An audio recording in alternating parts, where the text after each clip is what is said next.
Good morning. Welcome to our presentation on 6 essential guidelines for contingency and communications for charter school leaders. We're going to wait for another moment or two so that we can get as many attendees from the beginning as possible, and we'll be off and running. So thank you for your patience while we get everybody together.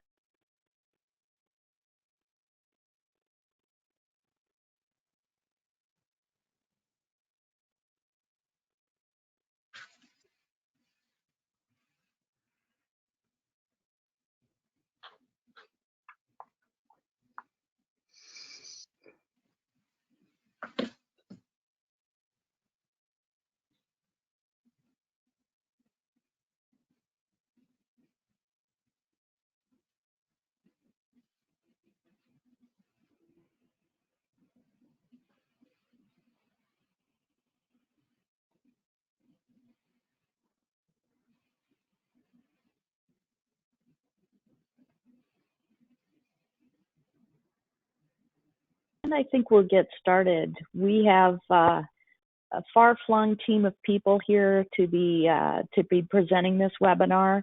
Thank you, Brittany, for making the slides go forward. Brittany's in Vancouver, Washington this morning. We're all working from homes. We have with us Perry Lynn Turnbow. She is with the National Alliance. Perry Lynn, would you mind giving us a quick introduction to yourself? Sure. Thanks, Janet. I'm delighted to be with all of you today. I work with the National Alliance for Public Charter Schools, and we're the organization that connects all of the state charter school associations together. And of course, many of you as charter school leaders are members of your state associations. And prior to working here at National, I worked in a state association in California and a couple of large school districts. So public education's in my blood, not a teacher by trade, but certainly crisis communications and management has been something, sadly, I've been engaged in a lot. Sadly. And we're delighted to have you here. Thank you, Perry Lynn. And Tricia Bloom. Tricia, you are down in Southern California as well as Perry Lynn. I am. Would you go ahead and give us an intro? Sure. My name is Tricia Bloom, and I am the Vice President of Business Services for Charter School Capital. And what that means, for those of you that don't know me, is that I come in and help schools on their business side if they get a little sideways. I also help with acquisitions and turnarounds if we get to that level. Prior to joining Charter School Capital, I ran a 5 network charter school, excuse me. And prior to that, I was a lawyer. So here I am. Thank you, Tricia. Thank you, Perry Lynn. I'm Janet Johnson. I am fortunate to be the Chief Growth Officer of Charter School Capital, helping schools with their enrollment marketing. I'm an adjunct professor of public relations strategy for Portland State University, and I'm delighted to be the moderator this morning. Brittany, do you mind advancing the slide?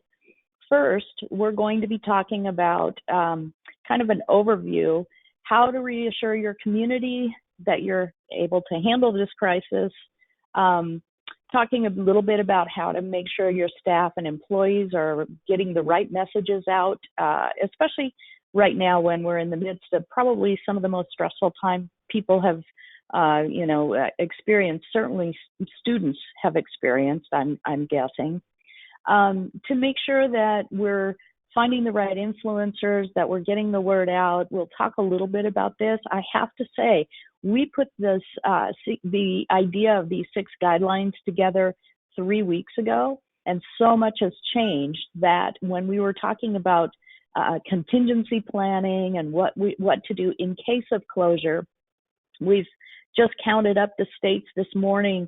44 states have now announced school closures for a period of time. We're not sure how long, but we realize that things are so fluid right now that we're going to be hoping to have this to be a very interactive discussion, especially as we go into talking about what you can plan for and should be planning for now, how to make sure that your contingency plans are short, medium, and long term, and kind of how to measure all of that. And then being able to, and we'll touch lightly on this, next week we have another presentation that we're going to be holding at about the same time, where we're going to get into a little bit more, we hope, around how to make sure that your students are able to learn remotely, making sure that attendance is held up to as your state standards as much as possible, how to manage staff during this time, et cetera. So please bear with us, and please, interact with us. We have an ability to answer your questions. I'm going to be watching for the questions as we go along, and I'll interrupt Perry Lynn and Tricia. They've been warned that we'll get into questions as we go along. So first, though, we're going to ask Perry Lynn to talk about communications during a crisis. How do we best handle communications? And go ahead, Britt, to the next slide, please. Perry Lynn, what's the most important thing we can do first? And many of our schools have probably already done this, right? Right. Thanks, Janet. So hopefully you've all identified someone for your school who's going to be your school communicator. We typically would say a spokesperson. In this instance, of course, it means communicator with all of your key audiences, which are going to be pretty wide at this point in time. And what I like to recommend to schools, really any organization, is to think about two sets of responsibilities. One is a person who can track all of the information, right? So the information coming from the State Department of Education, the Federal Department of Ed, CDC, just paying attention to all of those updates. For example, the president this morning made an announcement about testing and accountability. So just making sure that you have the most up-to-date information, and then that person should help craft the messages that you want to send out to your different audiences. And they may be slightly different for, more information, for example, for your staff than you might send to your parents. And then you're going to have someone that you've identified as your key sort of front-facing or outward-facing communicator. That should be the most senior person, if it's possible, your CEO, your executive director, your principal, whatever the title is of your organization. And you want to be very consistent. So in other words, your audiences know to watch for something coming from that person. If you're a very large organization with multiple schools and multiple functions, you might have, say, your chief academic officer is communicating with your staff and your CEO is communicating with parents. It just needs to be very clearly outlined who those folks are. And then the final thing, just sort of on the who aspect, is making sure that you have all of the contact information, obviously, for the folks that you need to stay in touch with. And I think Tricia's going to touch on later sort of succession planning. And that is absolutely true for communications as well. If for some reason you're not able to communicate on a particular day that you have committed to communicate, making sure that people know there could be an alternative and who that would be, so that they know to watch for it. Again, what we're trying to do is get people sort of used to seeing stuff from you and trusting it, and having the most credible person sharing. And Perry Lynn, the reason that we are separating these folks, is it because it's generally too much for one person, or tell me about that a minute. Yeah, that's a really great question. So, I mean, if you only have the staffing for one person to do all, that's fine. But my guess is, as CEOs or principals of your schools, that you're already busy with a lot of other functions, right? You're trying to make sure remote learning may be set up. There may be other things. So you don't ever want to send out communication that's not the most up to date and has the most relevant information. So if you can actually appoint someone who's tracking all of that, then as the CEO, you're not having to do all of that sort of research and looking at those details. I'll just give a quick example for the National Alliance, what we're doing. So I'm the person that's actually tracking all of the information and writing all of the emails that are going out to our state associations. And then I have our SVP, our Senior Vice President of State, actually issuing them. So the state leaders know to watch for those from Todd. But I'm doing all the research in the background and putting it all together for him, including, additional resources, linking them, attaching them, whatever. And do you talk every day, you and Todd? Yes. So we have regular check-ins that are scheduled, and then we're just checking every day, and we're emailing one another. And, it can be overwhelming, right? There's just so much coming. And so one of the things that we've also started to do internally is try to, sort of stack them for the day. Here are all the updates from the day, unless it's something urgent, right? So as soon as the president issued that K-12 testing and accountability would change, I got that out to the team right away, because I know that was a big thing we were waiting for. If it's a smaller detail, I keep that till the end of the day, and I put it all together in one email to share with folks, because they're going to lose. What I don't want to, I guess this is my caution, you want to share all the information in the best way possible, in the most organized way possible, without overwhelming people, which is why, we're going to talk in a minute about sort of setting these a schedule to your communications that also goes internally, right? Because it could become overwhelming. For sure. Okay, great. So let's move to what we should be saying. That's the second big thing we should be. Once we have the who, now we talk about the what, correct? Yeah, so on this, it's super important because you're going to want to maintain your credibility. We've seen some challenges across the country just with information that's been shared. I will say this, it's fascinating on social media. Everyone's an epidemiologist now, right? And they're all sharing information. So what we really want to do is make sure that our information is always accurate and timely, and I'll talk about tone in a second. But I also recommend only using language when it comes to COVID itself from the CDC, and only using language from some of these official sources rather than what might come up in other sites, even from a site you would typically find credible or trust. My guidance is, at least on things like pandemics, is to use sort of that official language, if you will. And there are a couple other things. One, look, this is really high stress for everyone. It's certainly something none of us have been through, even folks who have dealt with pandemics to this scale, right? An entire country essentially starting to go into shelter in place. And so we have to remind ourselves constantly that we are under stress, the people with whom we're communicating is under stress. So our tone as leaders has to be very reassuring, calm, and yet very accurate, right? We want to make sure that what we're getting out is accurate. And it's not necessarily the school's responsibility to share information about updates on the number of cases and things like that. You can link to those, official agencies in your community that are doing that. But at the same time, we want to make sure that your folks, whichever audience you're communicating with, understands you are actively monitoring and that you are always considering health and safety of all of the folks in your school community. Have you got any suggestions in terms of, I know that when I teach my classes, we talk a little bit about the reptilian brain, the brain that makes decisions, that old part of your brain that really needs simplicity and repetition and that kind of thing. Do you have any suggestions there in terms of the way that we are communicating right now? Yes, so it's a really good question, actually. I always joke about, look, humans have some attention span now, according to studies, like less than a goldfish, right? It's about 7 seconds or 6 seconds. And so one of the things we want to think about doing is keeping our messages fairly short, simple, of course, repetitive, and we'll talk in a little bit about all of the platforms to use, but I am a big believer in every day, or however often you've decided you're going to communicate. It doesn't have to be every day, but whatever time span you're communicating, repeating the same information that's absolutely essential. So you'll see in all of the health alerts, what they keep repeating, of course, are the hand washing, the social distancing, some of the sort of things they want to get us used to. That is same for school leaders. There may be things that you want to repeat consistently. So there's the health and safety aspects, but maybe it's you want to keep saying to your parents, even if you read every day for half an hour, like whatever those key messages are, just keep them in each update. And over time, they may change based on what our circumstances are. But again, everything, use official language, keep it short and simple. Bullet points are very helpful with headings. I would do headings with, bold or underlining some way, because that a lot of people in your audience are just going to skim.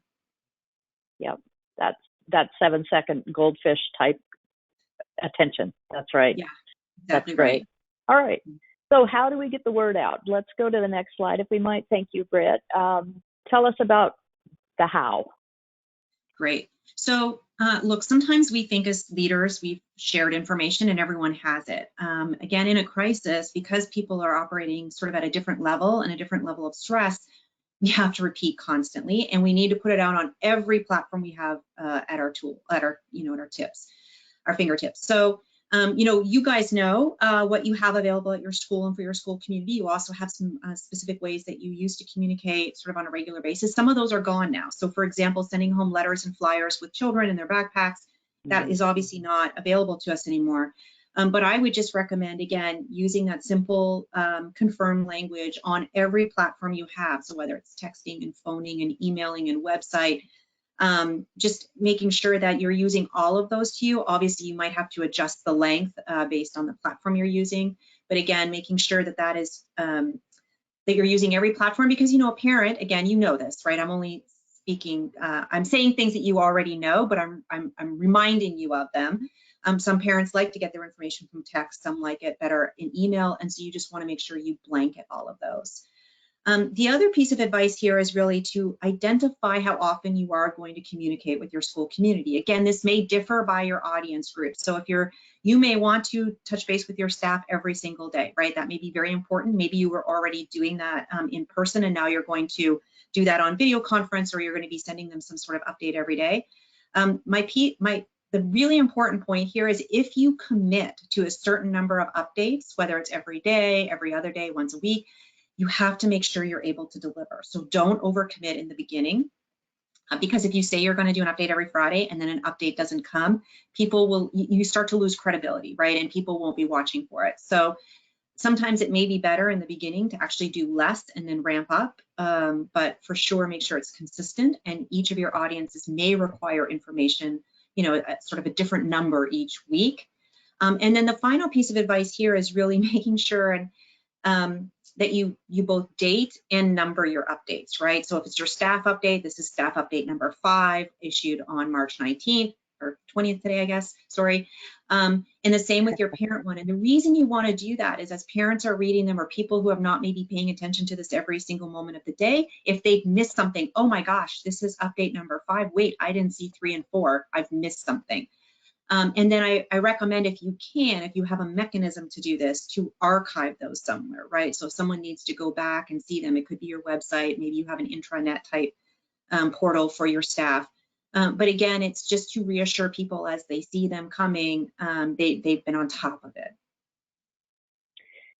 So we're in extreme stress, simplicity, repetition, numbering, those really seems like simple things, but very critical things that most people really don't think about in this time, right? And we're all human too, right? So what about that human element? Yeah, no, that's a great point. So it's really interesting when you're writing for someone else. So I mentioned that I'm writing all these emails for Todd, and I have a very different way of communicating, right?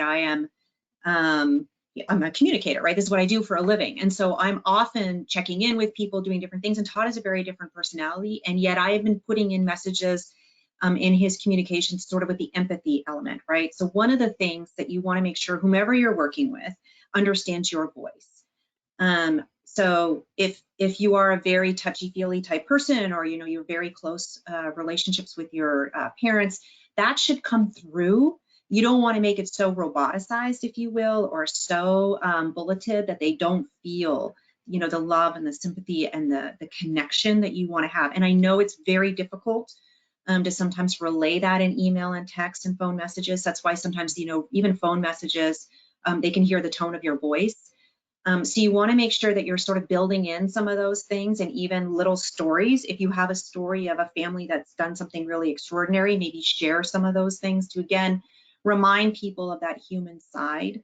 And I think it's okay to show, it's really important to let people know you're feeling the same levels of stress without frightening them, right? So you want to feel reassuring and confident, and that you're monitoring and you're on top of things, but it's okay to say, I'm feeling for you right now. I know how this feels. My kids are at home with me too, and I'm having to help them deal with this. I'm going through things. That's all okay for sure, but it should match your voice, because if it doesn't match, people will be like, who is this, sending me this email? Right.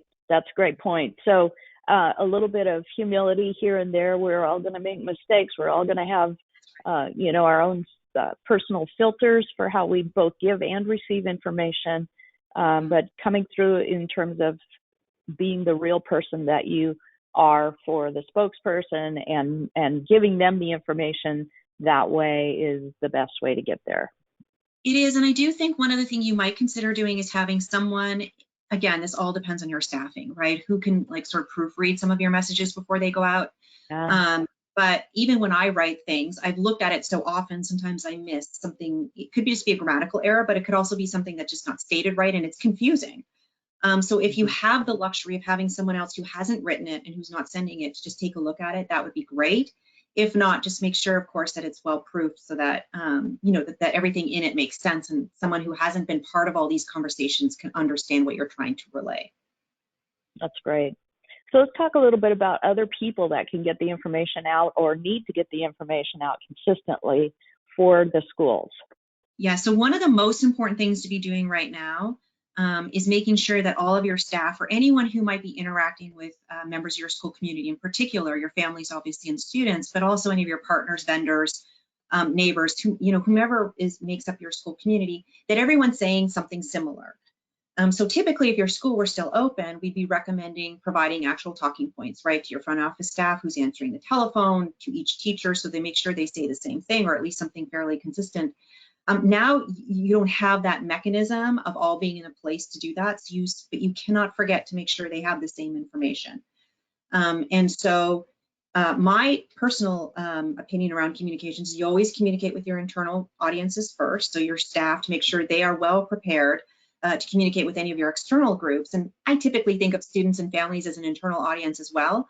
But regardless, you have to sort of do an order, right? So staff first, board, you want to make sure if you have a board or a governance structure that they are well informed, and then your parents and families, and then sort of that next layer of, partners, volunteers, supporters, funders, neighbors, whatever.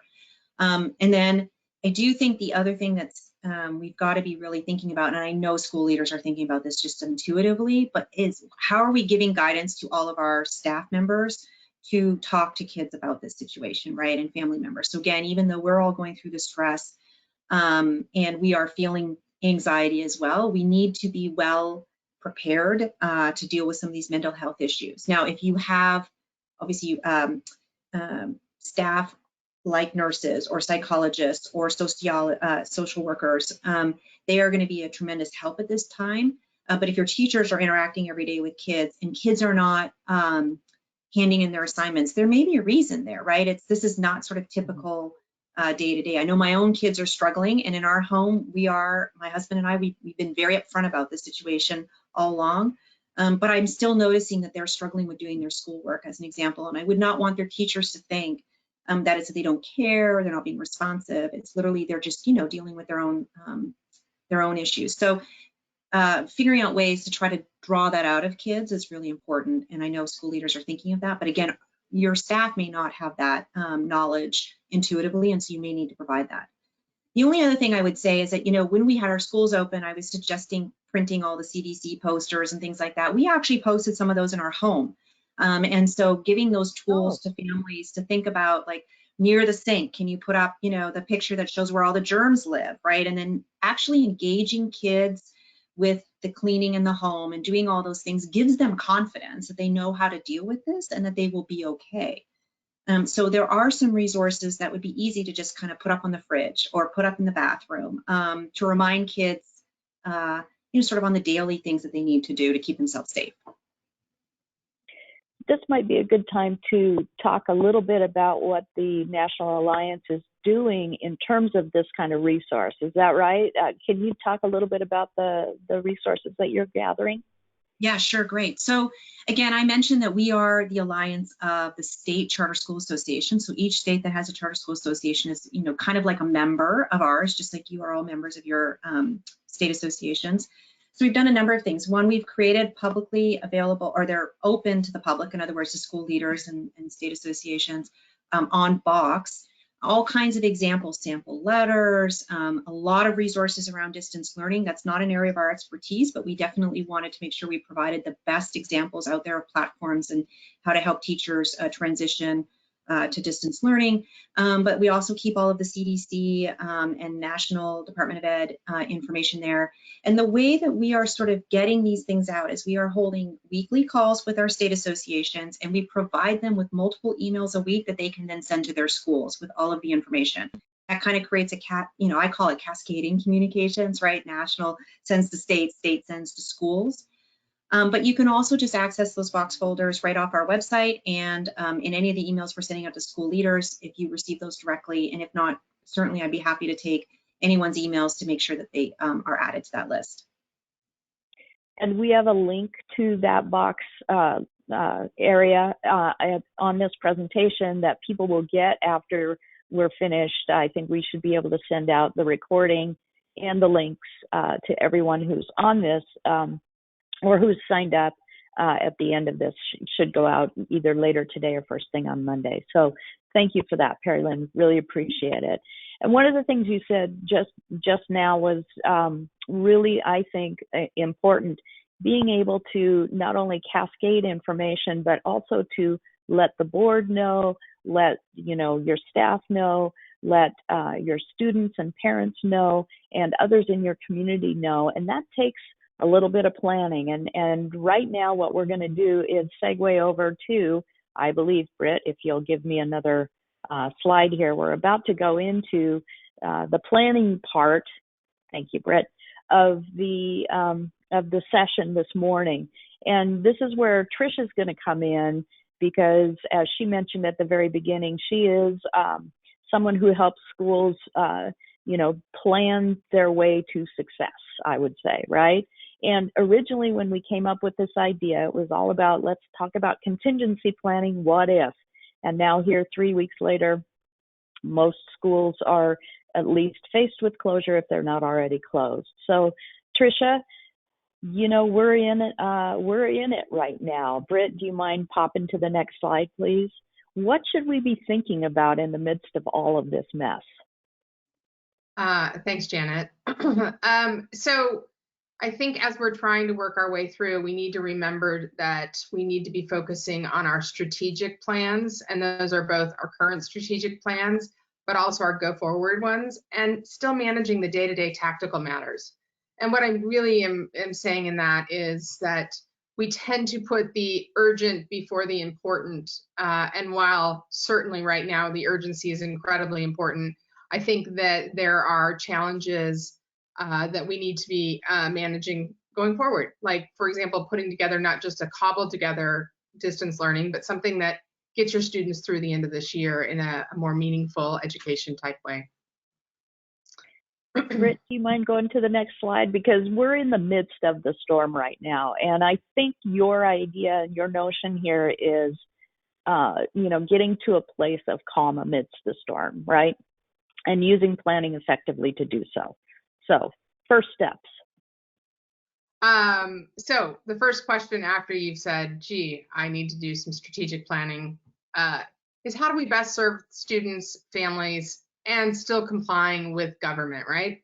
If you're starting to put that piece of the plan together, you can find calm. And I think one of the challenges is sometimes the government is coming in and telling us the way we need to run our school. On the flip side of that, there is a goodly amount of planning that's already happened for each individual school by having the government come in and give direction on that, so that the schools can really focus on how to serve their students and, by extension, families in the community. So we're moving hopefully towards the calm.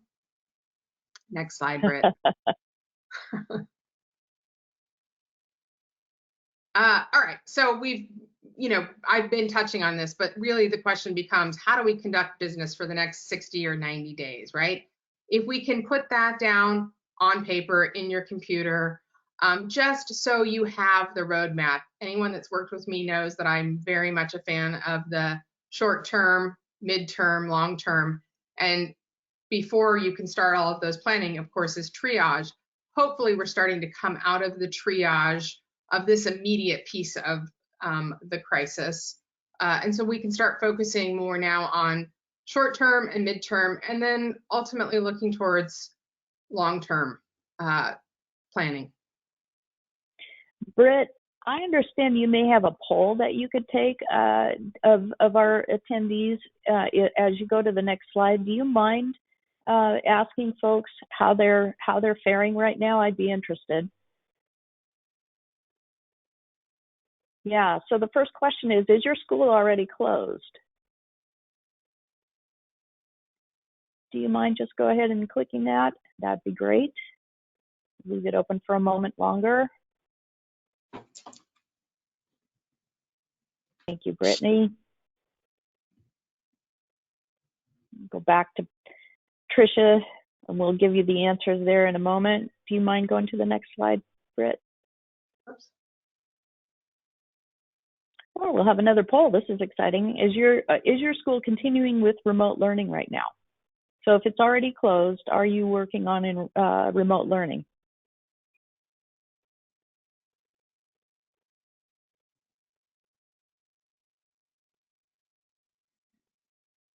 Thank you. All right, next slide. Oh, well, this is the big question. Do you already have a contingency plan in place for fall 2020? This is the one that Trish is going to be walking through. She'll walk you through the bones of a good plan and how to construct it if you don't already have it.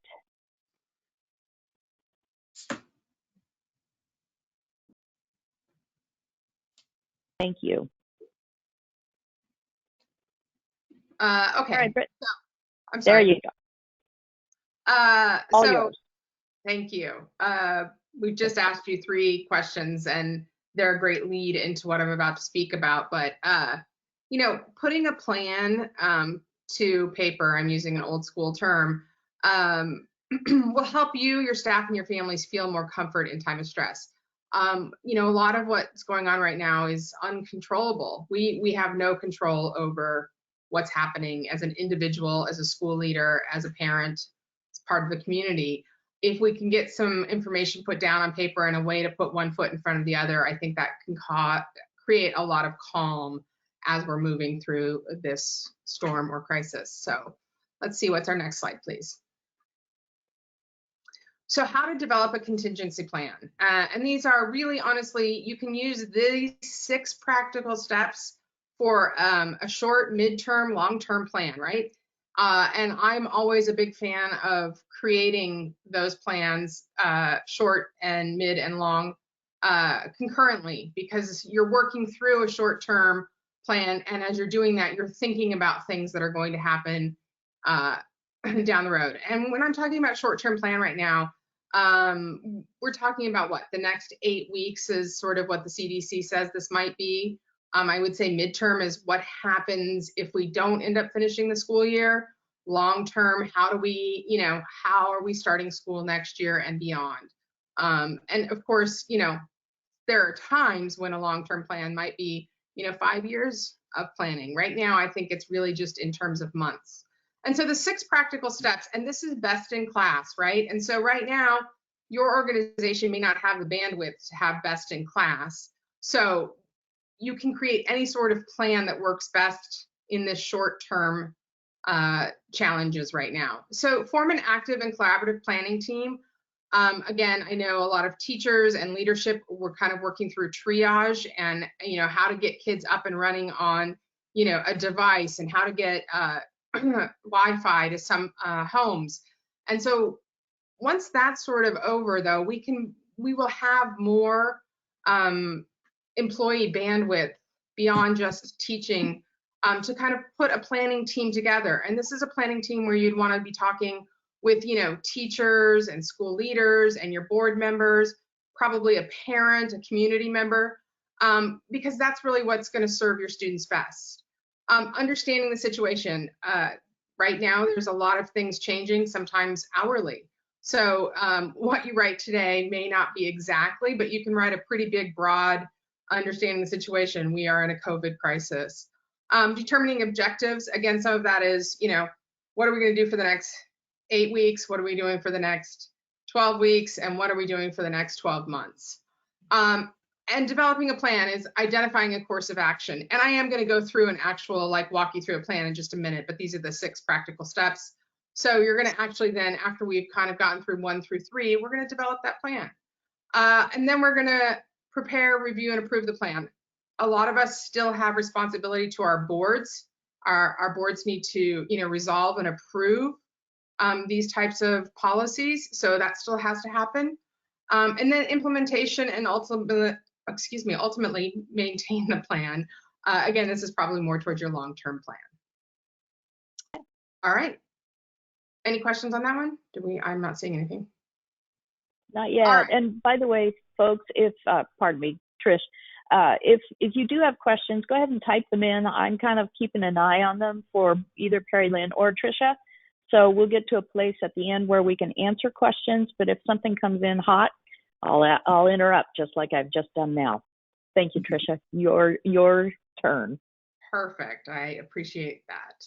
So a sample plan. Again, this is best in class. Your plan may or may not look like this, but we're going to talk again taking those 6 practical steps and breaking them down.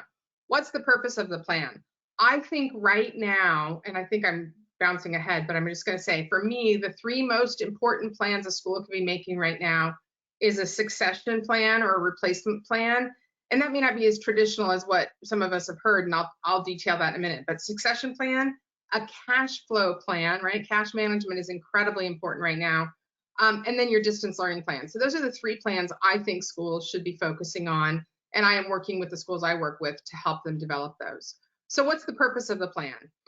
And then scope, is it a short-term or a long-term plan? You can put, if you know the days or the weeks or the months, please be as detailed as you can in that. And then activation of plan, what activates the plan?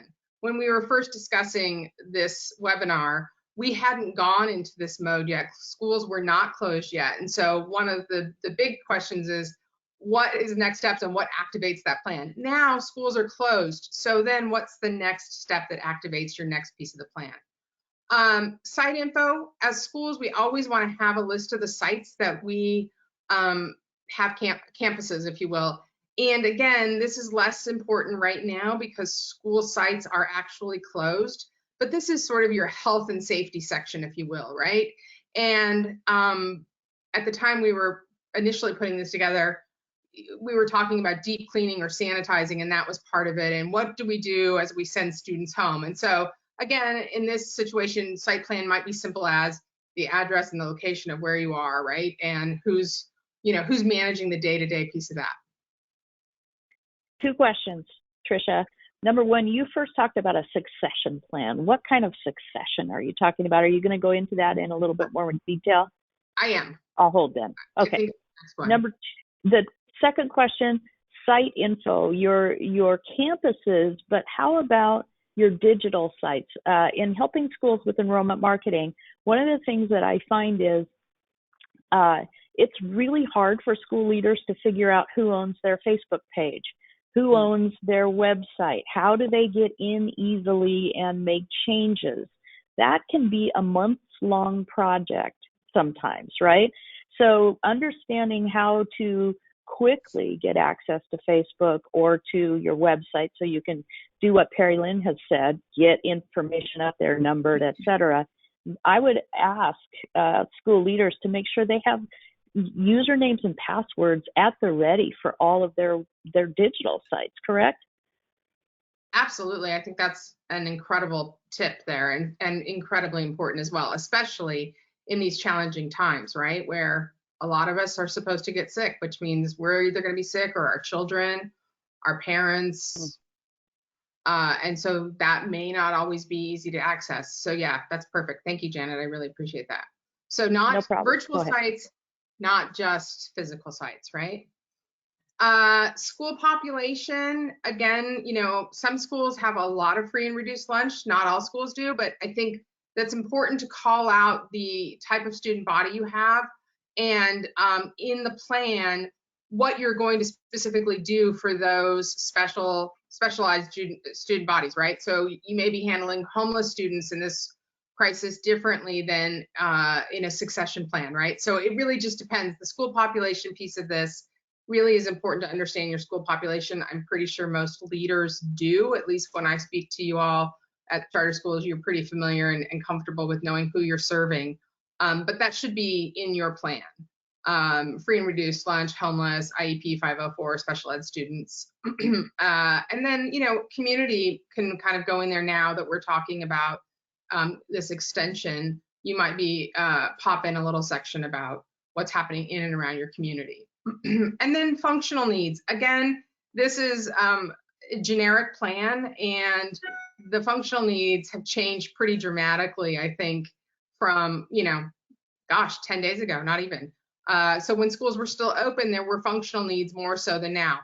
Although Janet has very clearly pointed out that in the distance learning or remote learning and websites, the functional needs need to be accounted for. And so you want to include that.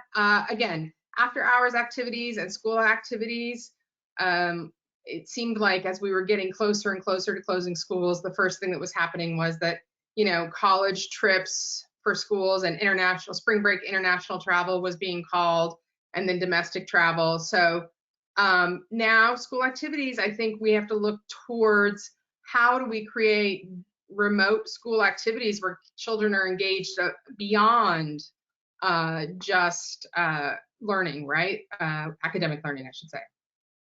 Remote or distance learning, we're going to talk about that. Emergency communication, Perry Lynn already spoke to all of that, already drafted who shares it, how is it shared. She spoke to all of those pieces. You should still have that in your plan.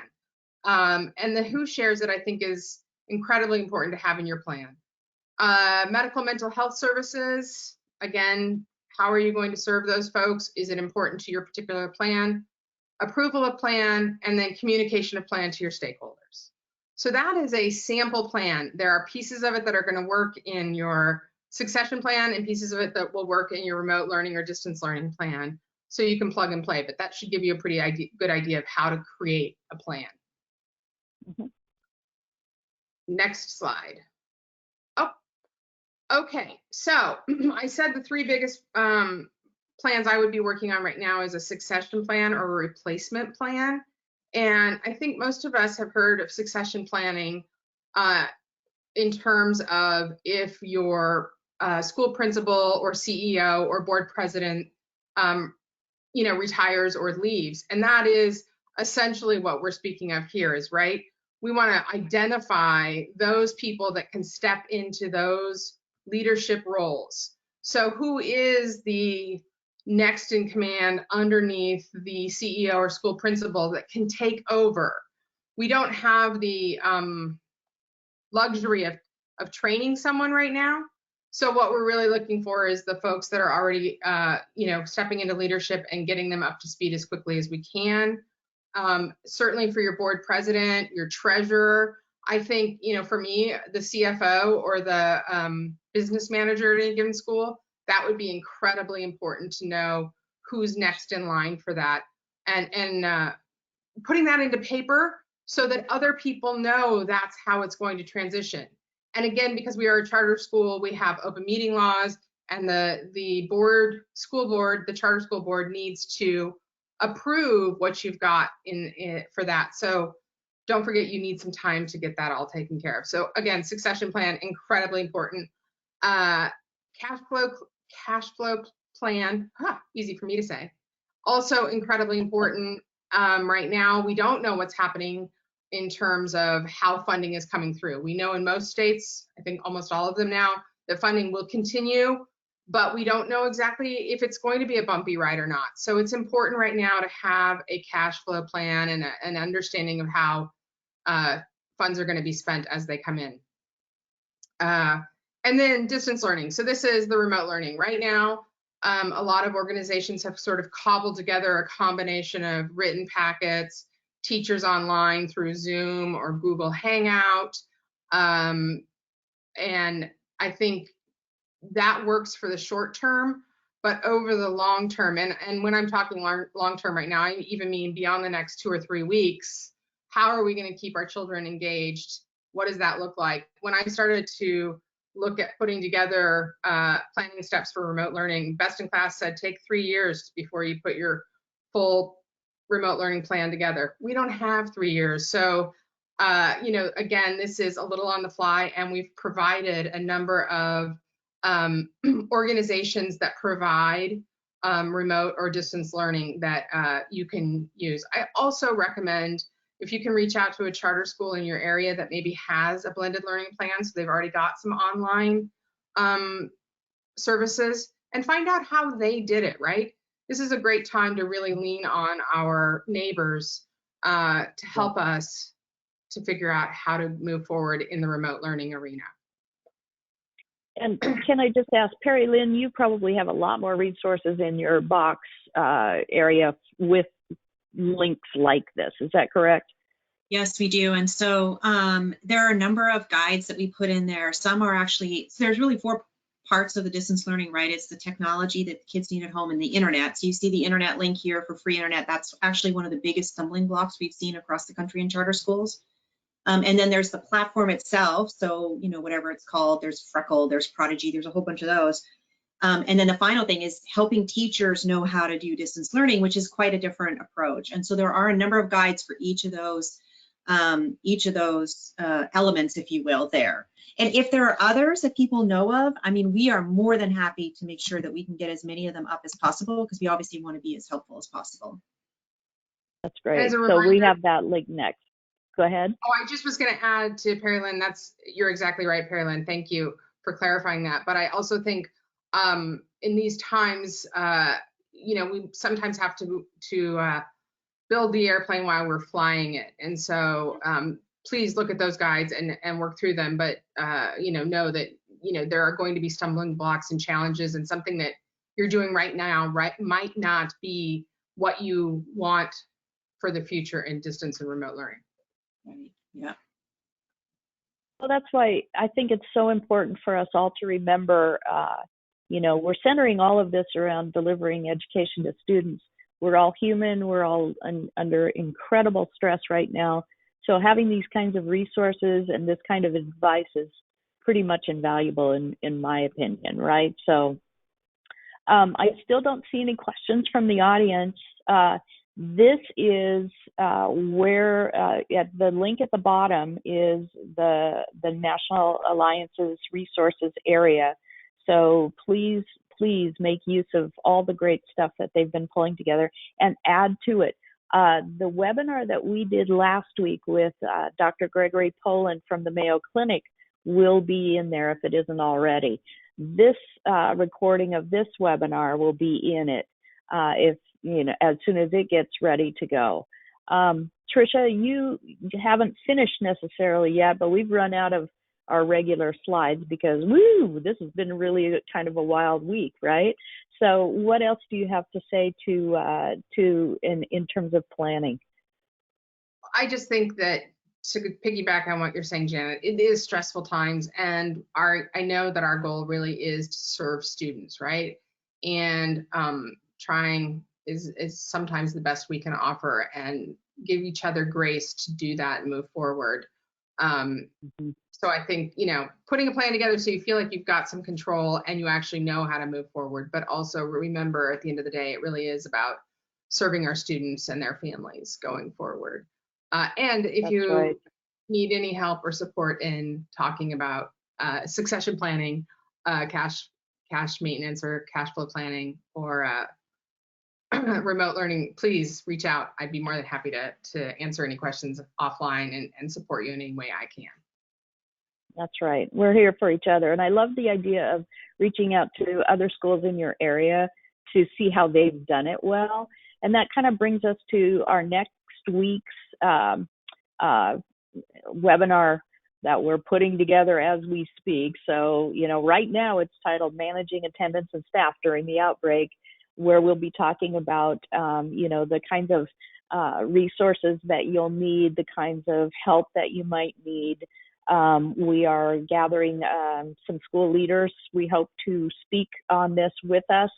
But we at Charter School Capital, we really think it's important that we are out there providing as many resources as possible and answering as many questions. So if we can answer your questions today, but it comes up for you in the next week or so that you have other questions, Britt, do you mind going to the next slide, please? These are all of our emails, and we would welcome any kind of communication, questions, concerns. Good stories. We're starting to post good stories on our blogs, so we need a little bit of that too. And with that, Perry Lynn, any final closing comments? Yeah, the only other thing I was going to say is I know there are a lot of policy type issues that folks are facing. So everything from whether or not in this time can we actually serve every child equitably, right? And there are some concerns about that. So maybe you don't do any education because that would relieve you of legal liabilities, or needing waivers and things like that. So one thing is to absolutely stay connected with your state charter school association.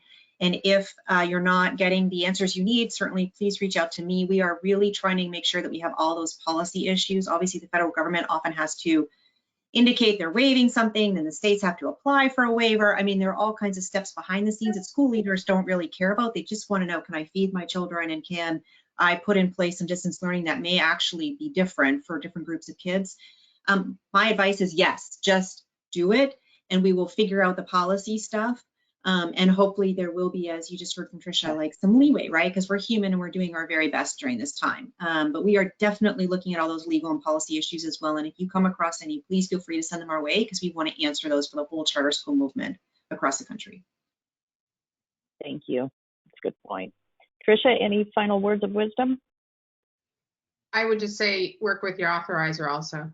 Yes, I should have said that actually. You know, and I No, apologize. I did not specifically state that when I was talking about audiences, but my goodness, the authorizer, of course, we definitely want to keep them, you know, in touch with what you're doing. They are going to be critical when it comes to renewal time, especially as we, you know, move away from testing and that sort of thing. So keeping them up to date on the things you're doing, documenting, you know, if someone does come up later and say, well, you didn't serve all kids equitably, if you've documented what you did, then you will be, I think, in good place, you know, in a good place. So thank you, Tricia. I should have said authorizer as well. Totally agree. I should have said it earlier as well. No worries. We're just trying to do the best we can, right? To that point, Exactly. That's great. Well, thank you all for your attendance, your attention, and again, if you have any questions, do let us know.